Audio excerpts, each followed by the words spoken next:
Hey everyone, it's me again, Joseph, your host, and welcome back to our special series, exploring the amazing stories of the Bible. Today we're jumping into a really exciting book called the Book of Nehemiah. It's a powerful story all about rebuilding, teamwork, and trusting God, even when things get tough. Ready? Let's dive in. So, who was Nehemiah? He was a Jewish man who lived a long time ago. But he didn't live in his homeland of Jerusalem. He lived far away in Persia and had a very important job working for the king.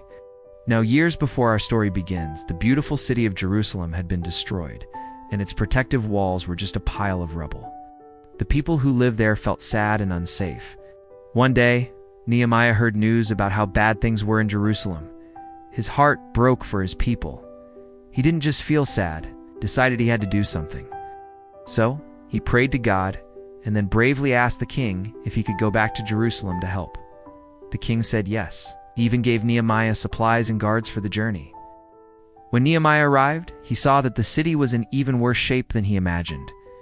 But Nehemiah was a man with a plan and a whole lot of faith. He gathered all the people together and said, "Let's do this. Let's rebuild the wall." He inspired them to start the hard work. Of course, not everyone was happy about this. Some grumpy neighbors tried to stop them. They made fun of the workers and even threatened them. But did Nehemiah give up? No way. He just prayed even more and trusted that God was on their side. The people were so determined that they worked with a tool in one hand and a weapon in the other, ready to defend their city. And you know what? With Nehemiah's incredible leadership, they rebuilt the entire wall in just 52 days. How amazing is that? But the story doesn't stop with a wall. Nehemiah knew that rebuilding the people's faith was just as important. He teamed up with a wise priest named Ezra. Together, they gathered everyone to read from God's word. The people listened, and their hearts were so moved that they promised to follow God again. The Book of Nehemiah is a fantastic story about courage, leadership, and bringing something broken back to life. Now, let's talk about the book itself.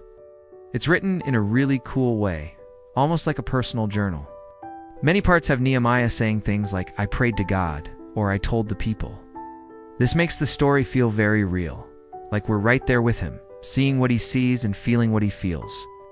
The book is filled with action too. It's not just about building, but about solving problems, facing enemies, and making tough decisions. Nehemiah's style is super direct and clear. He just tells it like it is, which makes it easy for us to follow along and connect with his incredible journey. So, what can we learn from Nehemiah today? So much. His story teaches us that faith and action go hand in hand.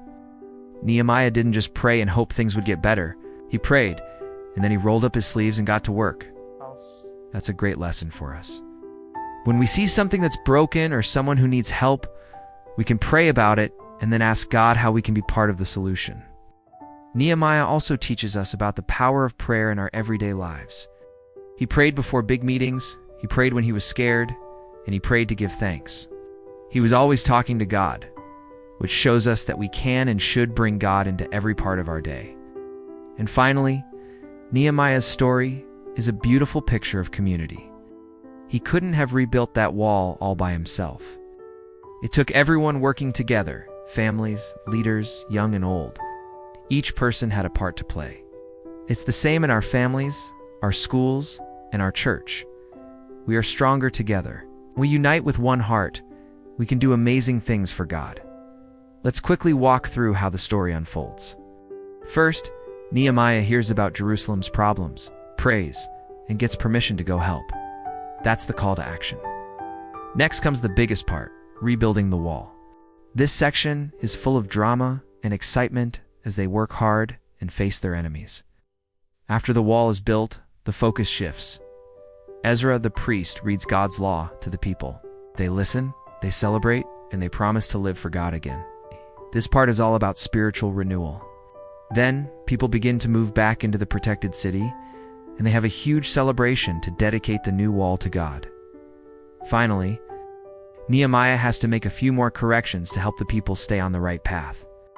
It's a complete journey from ruin to renewal. Besides Nehemiah and Ezra, there are other characters too. You have the villains Sanballat and Tobiah, who try everything to stop the work. And then you have the real heroes, the people of Jerusalem, all the men, women, and families who decided to work together to rebuild their home and their faith.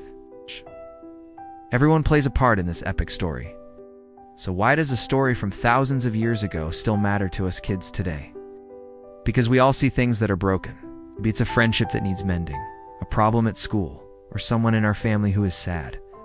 Nehemiah's story encourages us not to look away, tells us to pray, be brave, and ask how we can help rebuild.